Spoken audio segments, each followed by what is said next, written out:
Everybody ready? And he had everything like.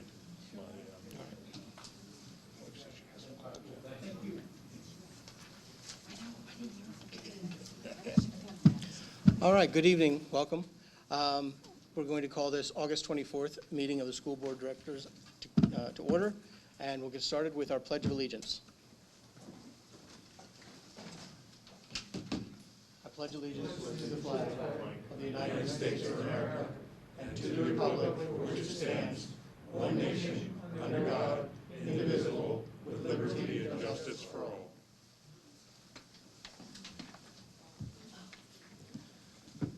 All right, thank you for that. And Secretary will please note the roll. We have two folks who are not here tonight.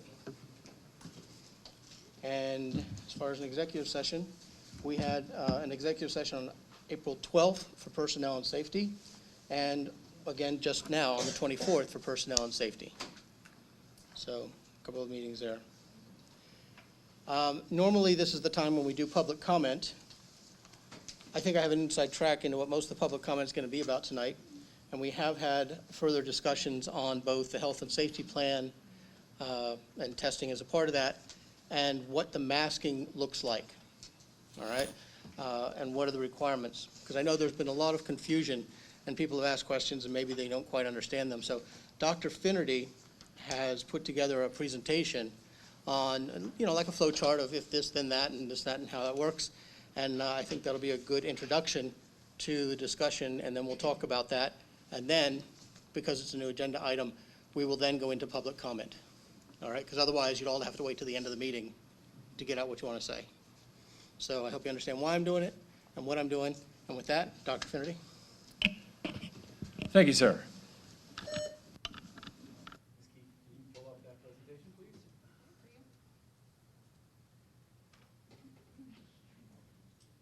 So what we'd like to present tonight is to present some clarifications on student COVID screening, isolation, and then quarantine.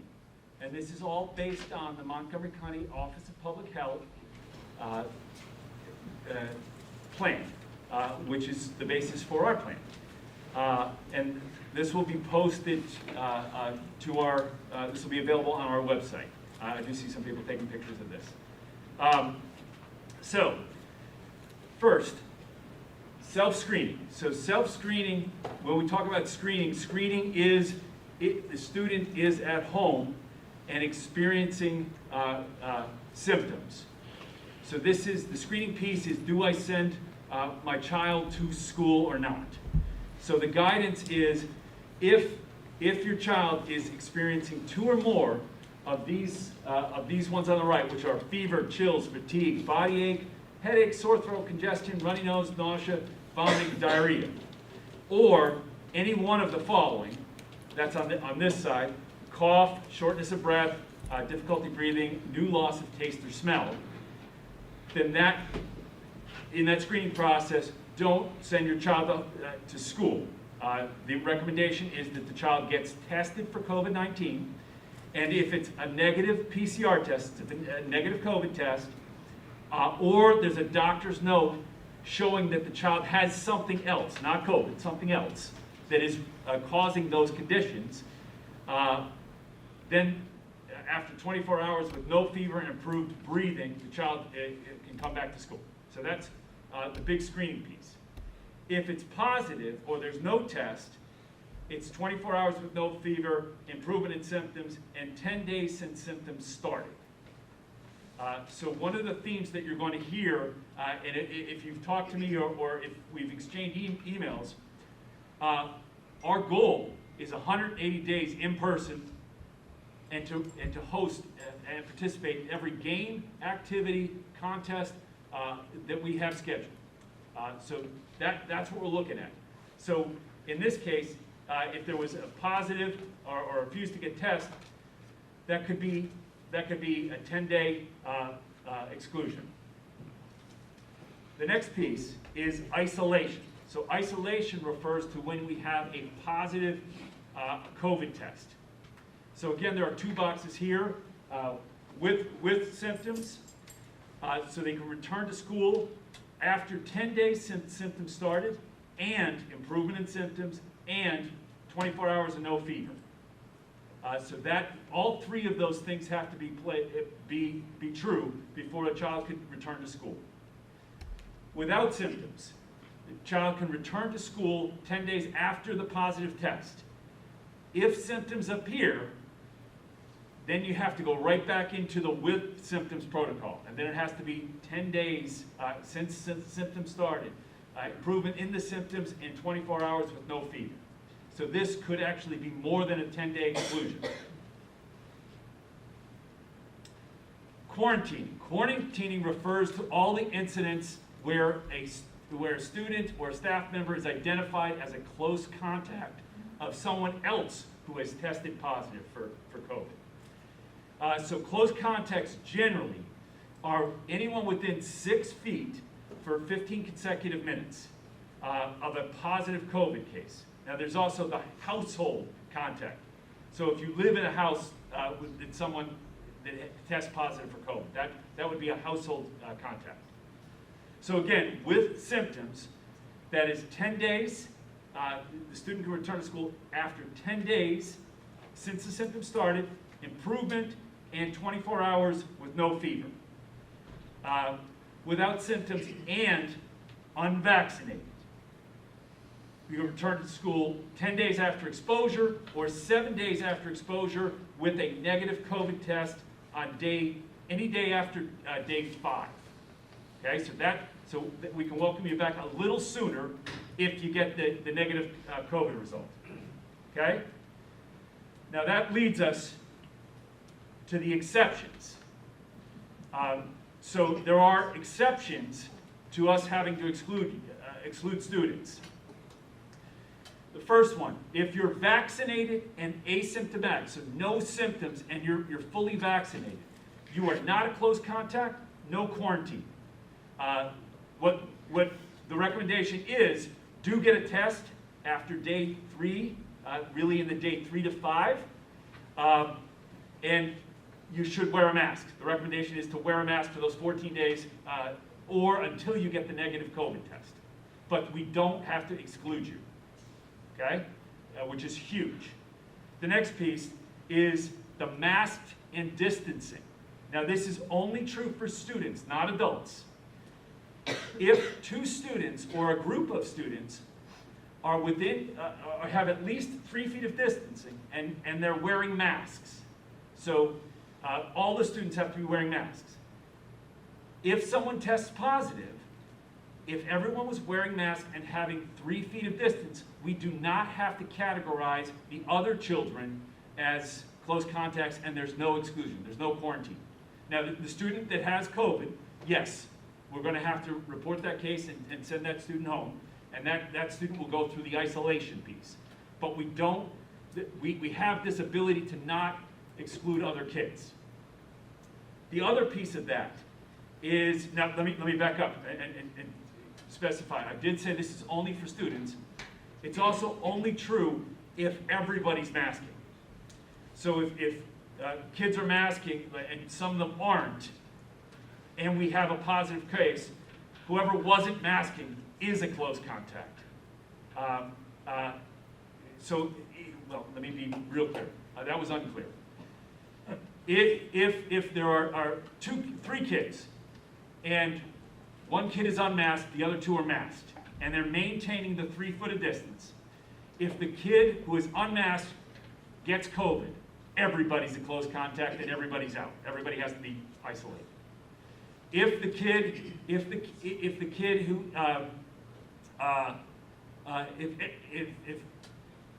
if 2 kids are masked and 1 kid is not, and one of the masked children tests positive for COVID, the child who is masked is not a close contact, will not need to quarantine, the other child will. Okay, so those are those exceptions that that allow us to keep more kids in school and not have to quarantine as many kids. Okay, so that's a very important piece to me, because again, I can't say this enough. Our goal is to have 180 days of in-person instruction, and to have kids participating in every possible scheduled event that we can have. Athletics, band, plays, everything, the whole 9 yards. That's what our goal is, okay? So the degree to which we don't have to exclude kids based on quarantine or isolation, that's a good thing, okay? So this last piece, there's not a political bone in my body when I put this slide up here. And I know that things have been politicized. If you want to know what the best practices are to avoid quarantine, here's it. Take advantage of the exceptions. So if you're old enough and have access to a vaccination, have that conversation with your doctor and get vaccinated. Because if you're vaccinated and asymptomatic, we don't have to exclude you. If you wear a mask and keep 3-foot distancing to the greatest extent possible, that improves your chances of not being a close contact and not having to be excluded.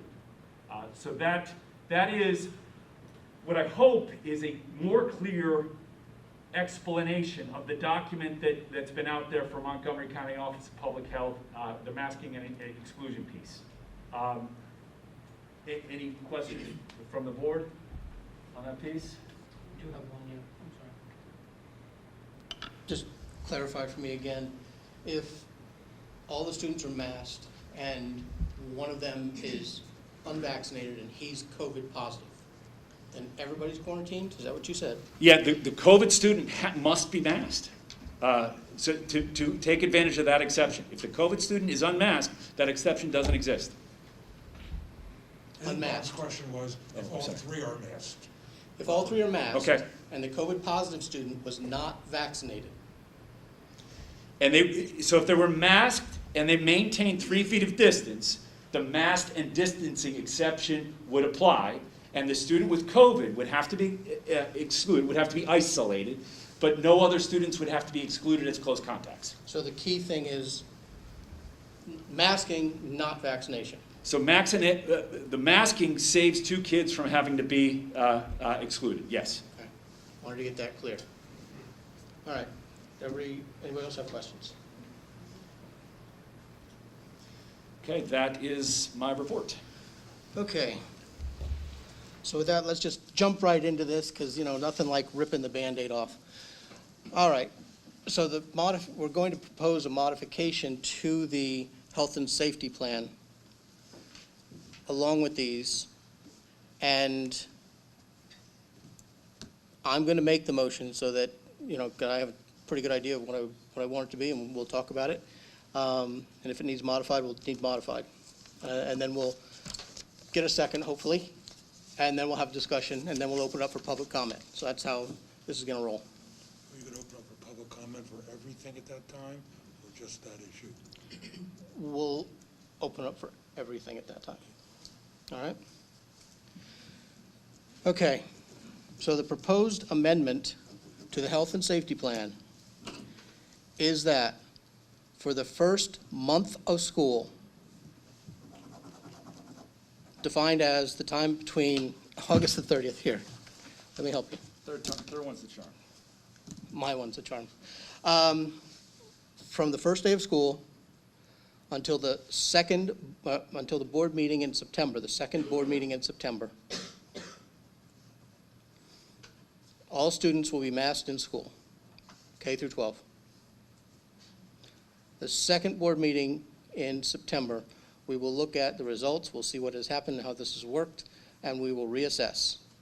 We're not going to do this for the whole year. We're going to not going to make a blanket statement. We're going to say we're going to look at it for 1 month and see what the results are. You know that I'm not a big fan, but I think this is the best thing we can do because you can see by these rules that are up here, if we're going to get to that goal of people being in school for 180 days, and we don't want to leave anybody behind, the best way to achieve that, the single best way to achieve that is by putting the masks on because that's the rules, those are the rules that are in place from the county. It's not, as he said, we're not talking about science, we're talking about the rules that they've put out, the rules that we've said that we're going to follow, and we're going to try this for 1 month because there are going to be issues that are going to come up and we're going to have to deal with them. We're going to have to deal with some of the kids and some of the teachers and how all that works, but I think that is the best way to get us to a month with everybody in school for all days. So that's the motion for the amendment. Does anybody have any questions? Well, I guess I need a second. Yeah. I'll second. Okay, we have a motion. Motion was me, the second was Ashley.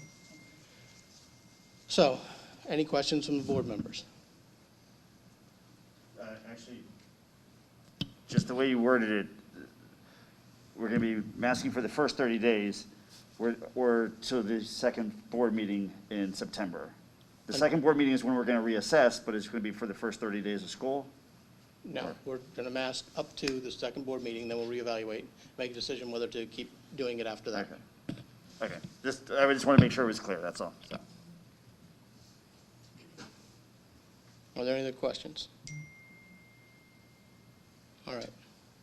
So, at this point, before we can vote on this, we will open this up for public comment, and we're going to open up for public comment on all the agenda items plus this one. So we'll just do it all now, all at the beginning, because I know there's a lot of people with concerns, and I want to address all of them. So, does anybody have any comments? For the record, the second board meeting in September is September 28th. Okay. So just over a month.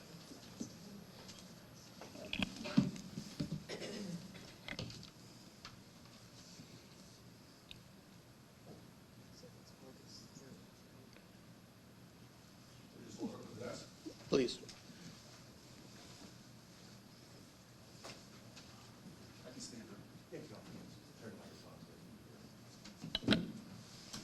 Good evening. Andrew Corman, Gilbertsville Road, Upper Pottsgrove Township. You all have amazing courage. Thank you for serving.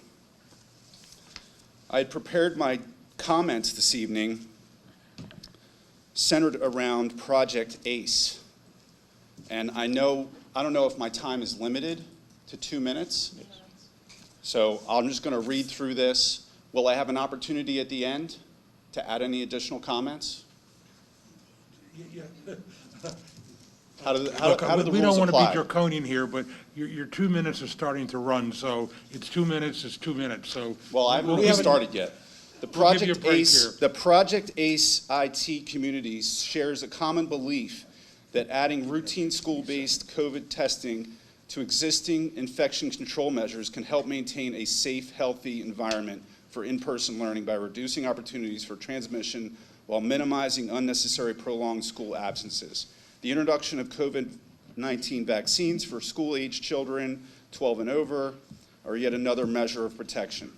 My source from this information is the Policy Lab website from CHOP. Who is footing the bill for these draconian measures?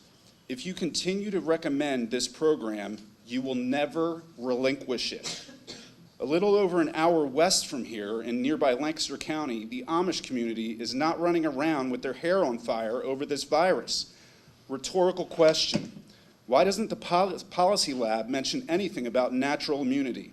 I feel very fortunate right now that it's been over 575 days since I contracted COVID, and I continue to produce antibodies to this day.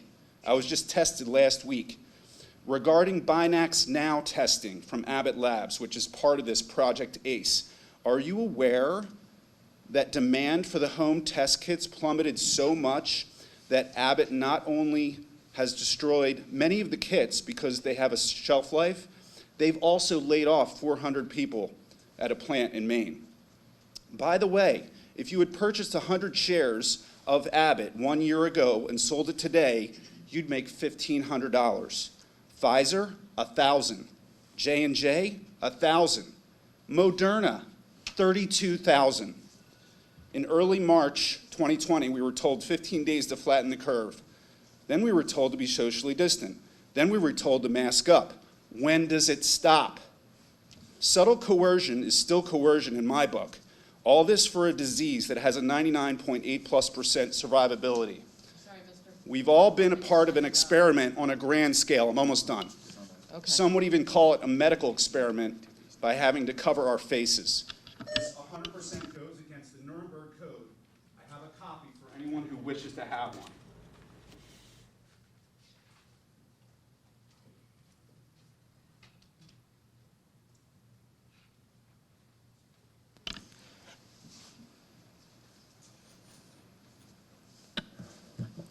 My name is Dustin Datillo. I live in Lower Pottsgrove since 2010, since I exited the Marine Corps. I got 5 kids. I got 4 of them in the Pottsgrove Town School District. One's a senior, 2 freshmen, one of those is special needs, and I got a 6th grader. I also have a 16-month-old that was born in April 2020, a month after the pandemic.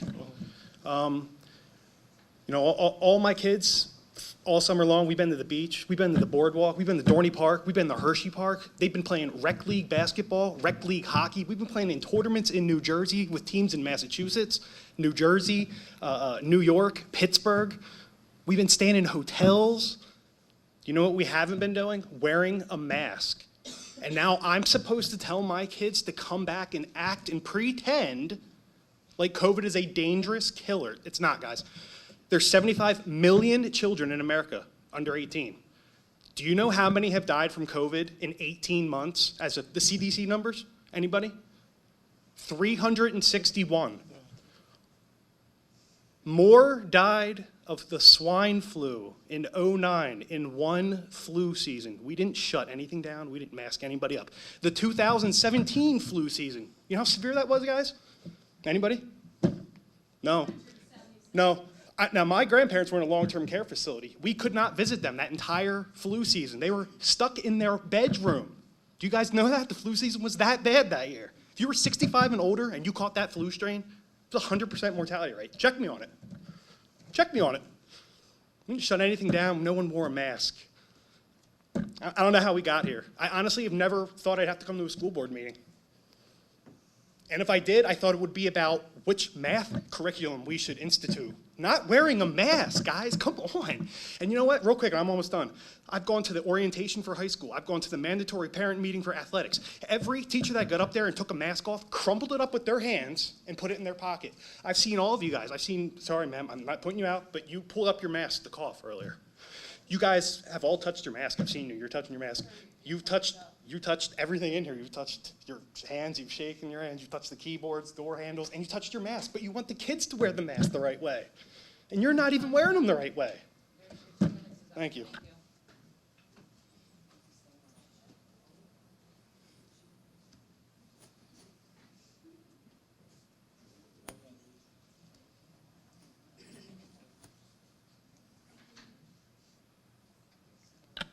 Katie Copa, also Upper Pottsgrove Township. I just want to make a similar plea that I did last year when the option to go back to in-person schooling was on the table and up for a vote. I want to continue to express my desire to have a choice. There are no mask mandates at the federal, state, county level. These governments are elected, paid officials, and they are not mandating masks. Neither should we. Being respectful of another person's choice is a two-way street. I've done a risk assessment for myself and for my children, and I make my choices accordingly. When I walk into a room, a store, or a restaurant, and I see someone wearing a mask, do I tell them to take it off simply because I'm not? No, because that would be ridiculous. If you want to wear a mask, wear one. If you want your child to wear a mask, wear one, wear 2, wear 10. I will help you put it on, and I will defend your right to make that choice because it is your choice. I hear phrases like this all the time. My kid's fine wearing a mask. It's not a big deal. What's the harm? Our poor kids. Not only are these statements really dismissive, but I think we're lending adult thinking to our children. Our kids develop their moral code by a fear of what? They don't want to be punished. They don't want to be punished. Wearing a mask doesn't mean what you think it means. It means they don't want to get in trouble. And I challenge every parent and every adult in this room to ask their children how they feel about having to wear a mask for 8 hours a day, breathing in their own spit, their own sweat. I watched a kid last night play on the playground, mask in hand, climbing up the playground equipment. If it were last year in school, guess where that mask was going? Right back on his face with all those germs. Read the box that your paper masks come in. They don't stop COVID. They never did. Our children are our least vulnerable population. That is a blessing. We should be thankful for that, and we should stop demanding that they shoulder this burden.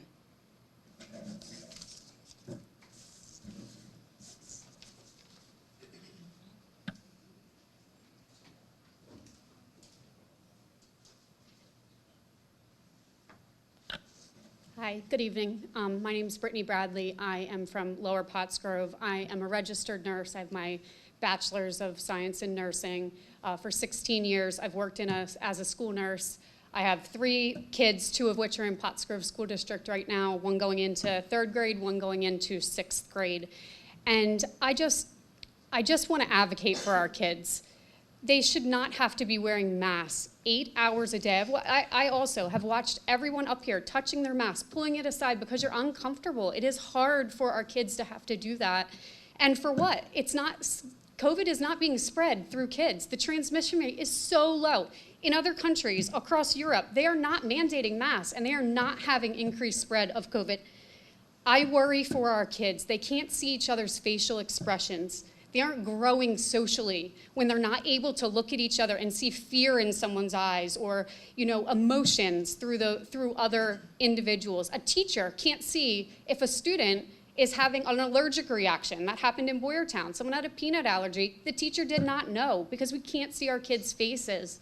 My 6th grader has a speech, he has his IEP for speech. How is he supposed to improve that without being able to see the way people are talking? How are our kindergartners going to learn how to communicate appropriately through school where they're supposed to be learning that if they can't see faces? This is a real problem. This isn't just parents not wanting to follow a rule.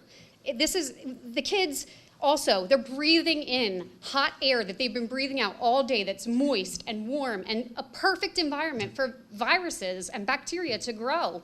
That's super dangerous for our kids. They're depressed. They don't want to go to school because they don't want to wear masks for 8 hours a day. They don't want to do that. I don't want to do that. Many of you don't want to do that. Kids are having headaches. They're having fatigue.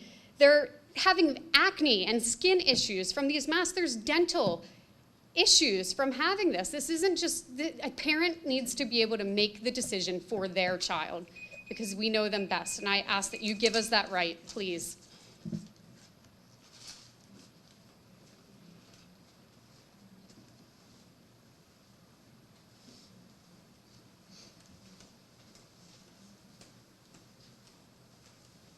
Hello, I'm Christina Fisher. I live in Upper Pottsgrove. I have a 9th grader, a 1st grader, and a toddler at home. I am a biotechnician. I work with viruses every day at work. I make vaccines that every child gets at their childhood checkups. I'm here to advocate for masks. I think they worked for us last year. They kept our children in school once the school opened. My children suffered mentally doing virtual school.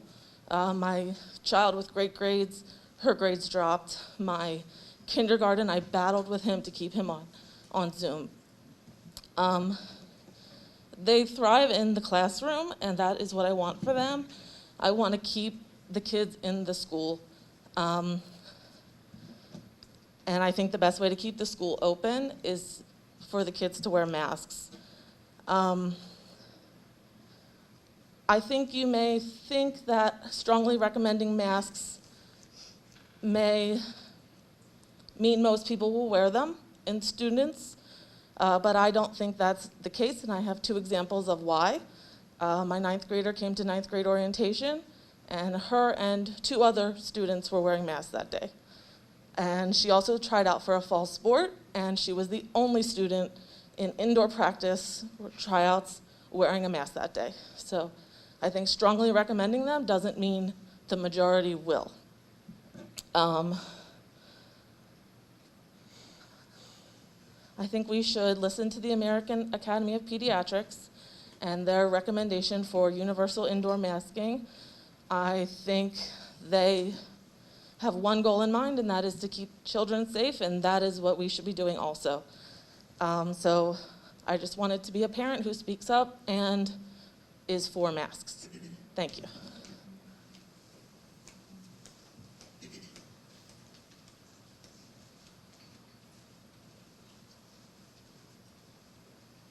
Hi, I'm Josh Federoff. I'm from Lower Pottsgrove Township. My wife is Allison Federoff, she's a teacher here. I have 2 students in this school district as well, 5th grader and a 3rd grader. I applaud your decision tonight to mandate masks. I was coming prepared to request that, just for the simple fact of allowing our students to maintain an education throughout the school year. Right now, we don't have a good plan for if students are forced to quarantine. Last year, there was the temporary virtual option. So this year, if they were forced to quarantine, I feel their education would be delayed. And as Dr. Finnerty said, we want a goal of 180 days of education for our students. So please consider continuing to follow the rules of the county and the recommendations of the county, and I applaud your decision. Thank you.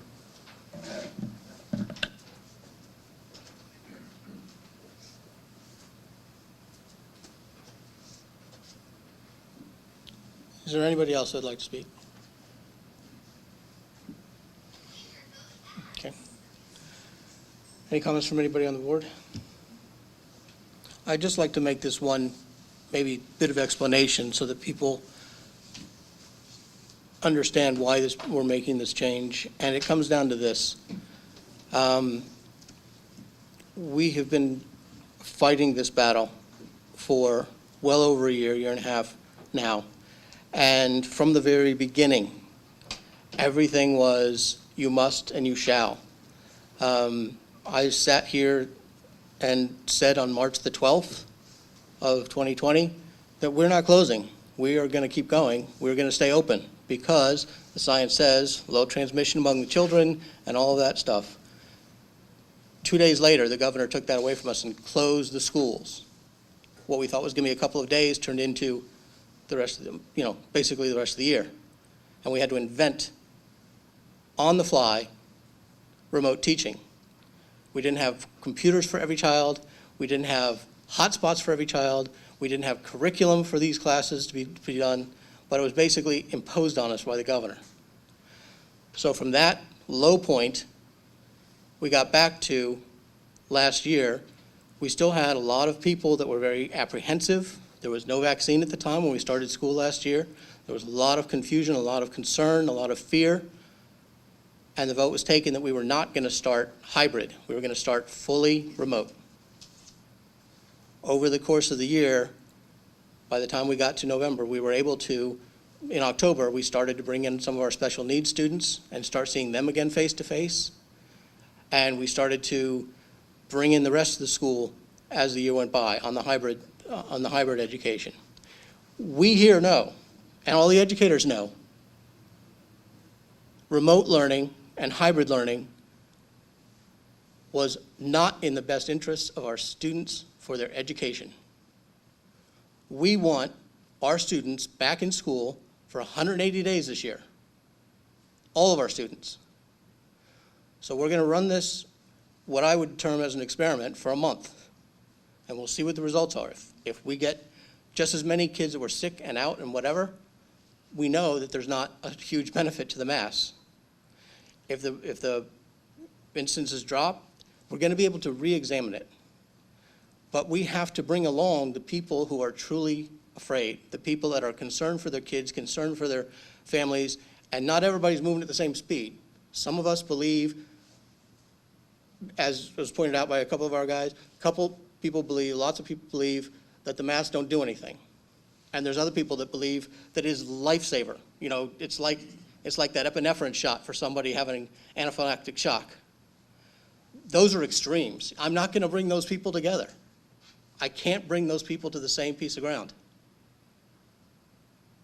So what we're trying to do is to get everybody back in school, and we've talked about this, the method, and we've been given this freedom because, again, last year, the restrictions, basically, if 2 people looked at each other, they had to quarantine for 14 days.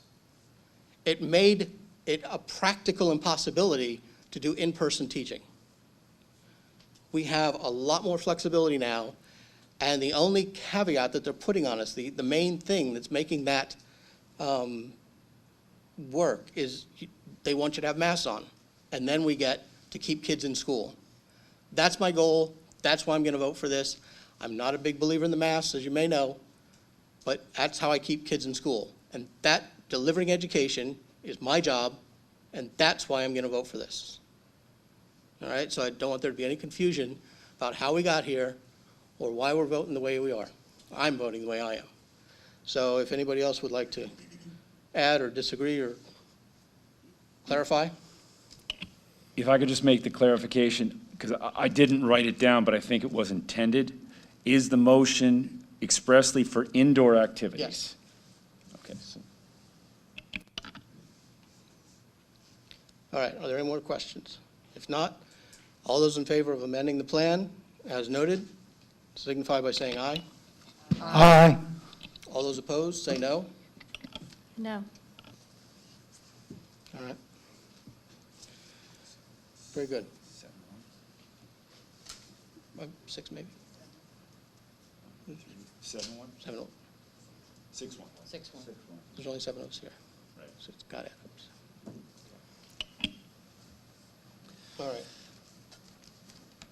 I believe that now takes us to item 5, action items, personnel. I'd like to make a motion that we approve action items personnel 5-1 through 5-10. Second. We have a motion from Mrs. Grimm and a second from Tina. Does anybody have any questions on this? 5-1 through 5-10? If not, all those in favor signify by saying aye. Aye. All those opposed, say no. So ordered without objection. Item 511, extension of the Act 93 agreement. The recommended action is to approve the extension of the Act 93 Administrative Compensation Plan as extended.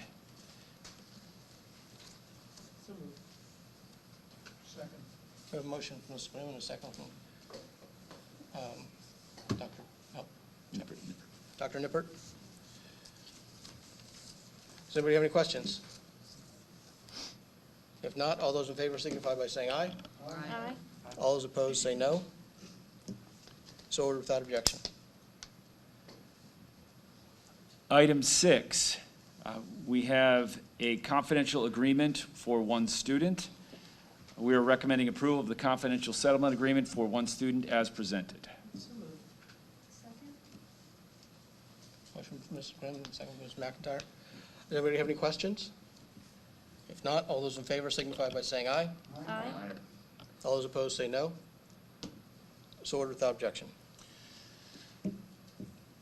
Item 7, so we have action items, education. Item 7.1, this is an e-signature resolution. Recommended action is to allow approve the resolution allowing Dr. David C. Finnerty, Superintendent of Pottsgrove School District, to complete e-signatures for grant approvals. Okay, we have a motion from Patty and a second from Mr. Lappick. Does anybody have any questions? If not, all those in favor signify by saying aye. Aye. All those opposed say no. So ordered without objection.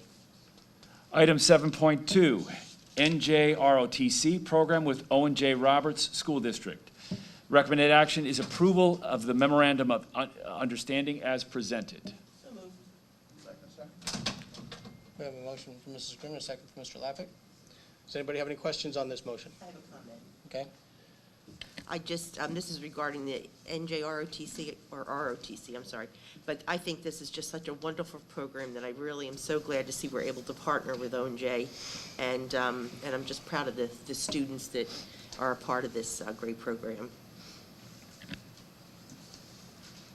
And I'll add to that and say I'm, not only am I happy, but I'm happy that now it's a Navy program, so even better. I was going to say that, but No, that's okay. All those in favor signify by saying aye. Aye. All those opposed say no. So ordered without objection. Item 8.1 is the memorandum of understanding between Montgomery County Office of Public Health and Pottsgrove School District regarding Project ACID. The recommended action is recommend authorization of the MOU with the Montgomery County Office of Public Health to implement Binax Now testing program as submitted. Second. We have a motion from Mrs. Grimm and a second from Dr. Nippert on that. Do we have any questions? Now, this is a memorandum of understanding that gives us the ability to use this program. So they are two separate things. The memorandum of understanding allows the district to participate in the program and offer testing for a variety of different reasons. It could be, in the public comment, you'll see that there is testing that is symptomatic testing. So if a student is showing symptoms and the parents agree to have the student take the Binax Now test, that would be something we would be able to offer if we had this MOU in place. You'll also see that there's assurance testing. So last year we offered optional assurance testing to staff members to just assure them that they were COVID negative. And then the third piece is testing of athletics and co-curricular participants when in substantial and high transmission. So that would also be in there as written. Okay. Does anybody have any questions on this?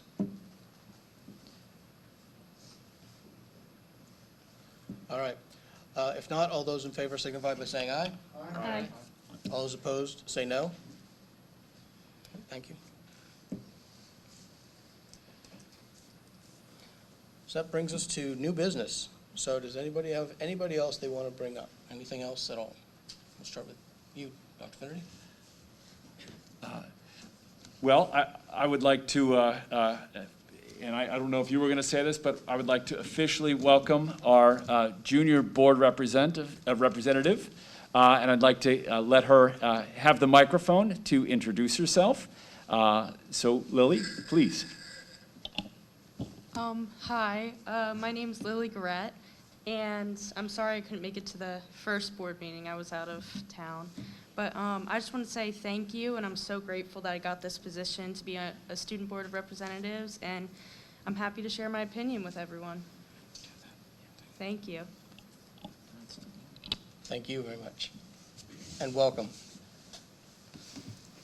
Okay, do you have anything else? Today, we had our opening day ceremonies welcoming staff back, and we had, I think, a wonderful experience. We had our cheerleaders participate in the program. We had our marching band participate in the program. We had a number of students actually take the stage and talk directly to our staff, welcoming the staff and emphasizing the importance and their happiness in being back. So I was proud to be part of that, and it was a great celebration of our students. And hopefully a kickoff to an outstanding year. And that is all for me. Okay. I'd also like to extend a thank you to all the Pottsgrove football parents who helped us put on our football camp last week. Normally we go out to Camp Wade, but there was concerns this year with that, so we decided to do it here, and the Pottsgrove parents made it work really, really well. Had a very successful week and a successful start. Matched maybe only by the marching band, who got their start and have wrapped up their work for this week. Yes, it was a more than a 2-week program, and on Saturday I didn't count, but I'm thinking we had over 100 parents out in the parking lot celebrating and actually seeing their program. What the students have told me is that they have never been this far advanced in their program, and it's a small program, but it is mighty. They make the sound that they get out of that small group of students. It's fantastic. I've really enjoyed. I've got to attend a couple of the practices and got to meet some of those students. If to all the students out there that might be looking for an activity to join, our band is up and coming, and I would strongly recommend if you have musical interest, there's a place for you. Very good. Patty, do you have anything for us tonight? No, well, the only thing I would say is I know it's been tough, and we're getting there, but just remember to be positive. It's all about the students at the end of the day. That's why we all sit here at the board. And just remember, if you have questions, to come do the protocol. Go to your teacher. Hopefully it doesn't go to the principal, and hopefully it doesn't come to our level. But just work together, and know that the community of Pottsgrove, we are all here to make all of our children successful. And good luck. Somebody else have anything? If not, Well, just, I want to welcome everybody here to what will be a interesting and successful year. We had I was really impressed by the way the band came together. Our band is small, but it's mighty. And I was really impressed watching the start and the enthusiasm that our students had, and the parents and the teachers who were there.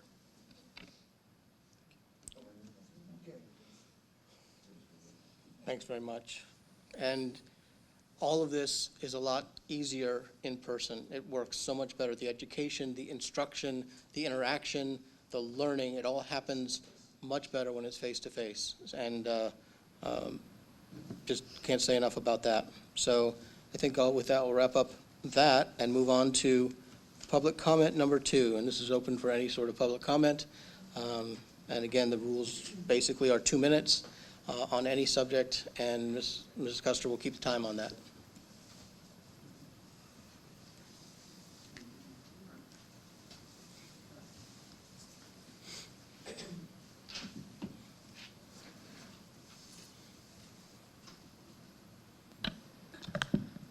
Hello, I'm Dave Deshesky, Lower Pottsgrove Township resident. I'd like to commend the board on the motion for the masks earlier in the meeting. Regardless of personal belief, we have a responsibility to the community and to keep the school operating.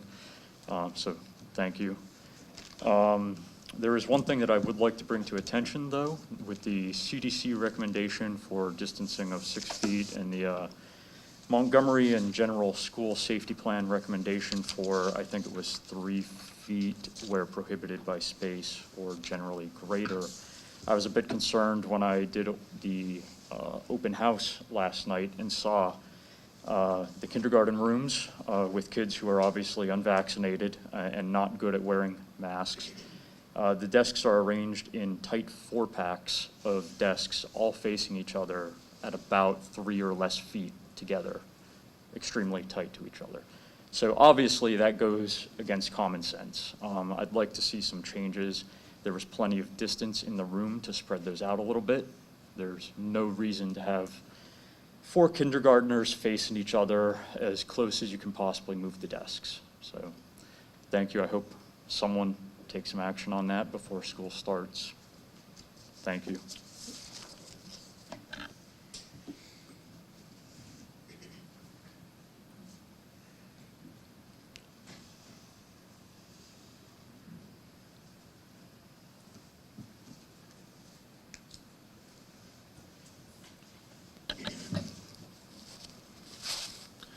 Name is Bob Boyce. I'm in Lower Pottsgrove Township. It's the first board meeting I've ever been to in my life, and I've been educating kids for 50 years. 2 questions which I could not find the answer to on the website, and that's why I'm asking him here. One, based upon Representative Cerisi's movement with respect to charter schools, where would I find a list of the charter schools that are supported out of the Pottsgrove School District?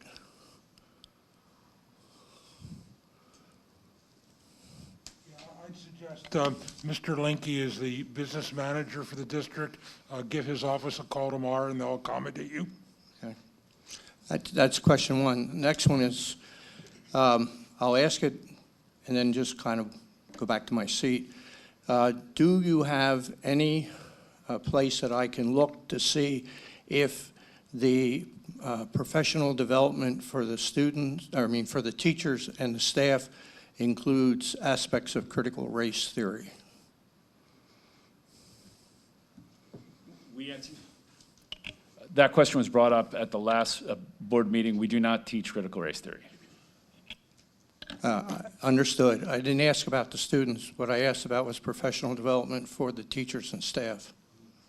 Does it apply also to them? There is no professional development on critical race theory. Thank you.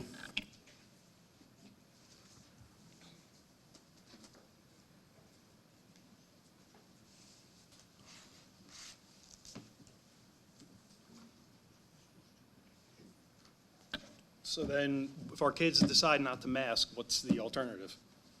It's not a law, it's their right to breathe oxygen, so what's the alternative? My name is Dustin Datillo from Lower Pottsgrove. Again, 5 children, 4 in Pottsgrove School District. Is there an alternative? Are they going to not get educated because they don't want to wear a mask? And then I'm going to follow up with that.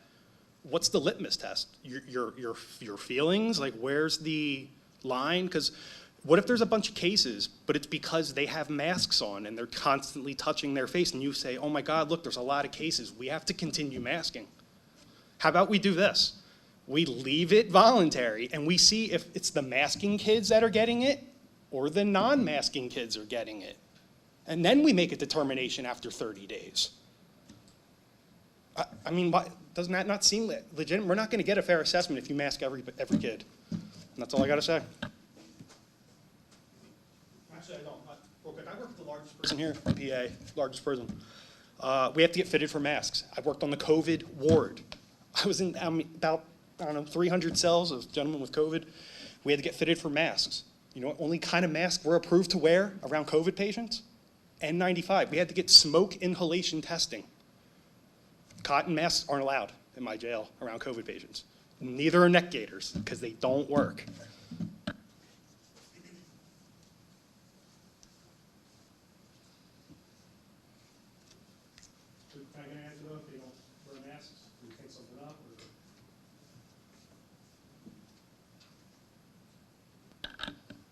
Katie Copa, Upper Pottsgrove Township. I have the same question as Dustin. What's the litmus test here? Last year, all school year, I got a letter from the school district several times a week about COVID cases. Cases is not the litmus test that we should be looking at. Hospitalizations and death, as morbid as it might sound, that's what we need to be looking at. Number 2, last year, there was a lot of discussion at the end of the year around the security guard at the high school. We no longer have a partnership with Lower Pottsgrove Township Police Department. It was discussed at the end of last year that a third-party vendor was hired, and I've heard nothing since. So just interested to know, are we going to have any form of security in our high school and the district buildings that are in Lower Pottsgrove Township? Because we do have it at Upper. Can we take action on that?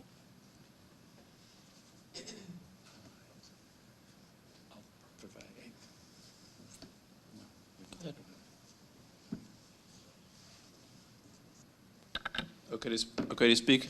Yes. Okay, Andrew Corman, Upper Pottsgrove. So I echo the thoughts of Katie and Dustin. What is the litmus test? I just want to share some information about cases.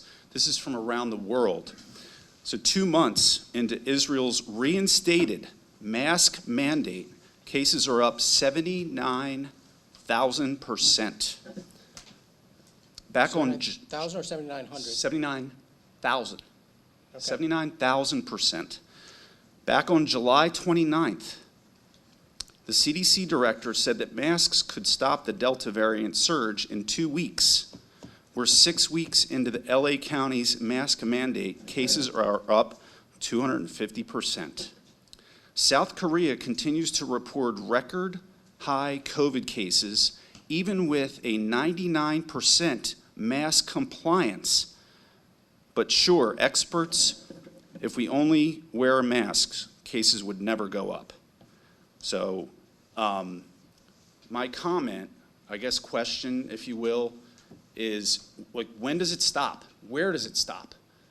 It doesn't make any sense to me that everyone's worried about this virus that has a 99% survivability. Here's my question. You're getting the guidance from the county. Who wrote the rules? Who wrote the rules? Who's in charge at the county? And where are these rules coming from? That's what I want to know. Thank you.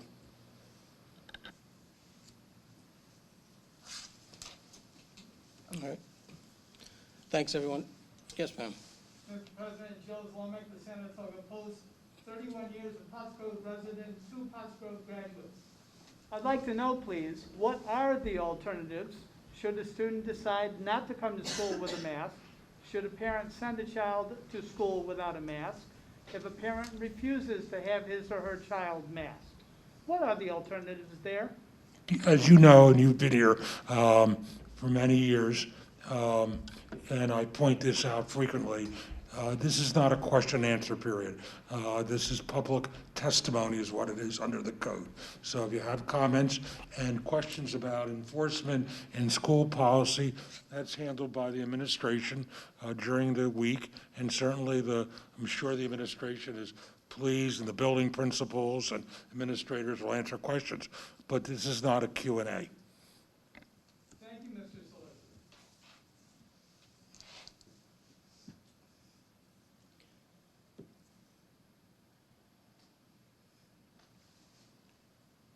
All right. So a motion to adjourn would be in order. We have a second then? Okay, thanks, buddy. We have a motion and a second. All those in favor signify by saying aye. Aye. All those opposed say no. Thank you.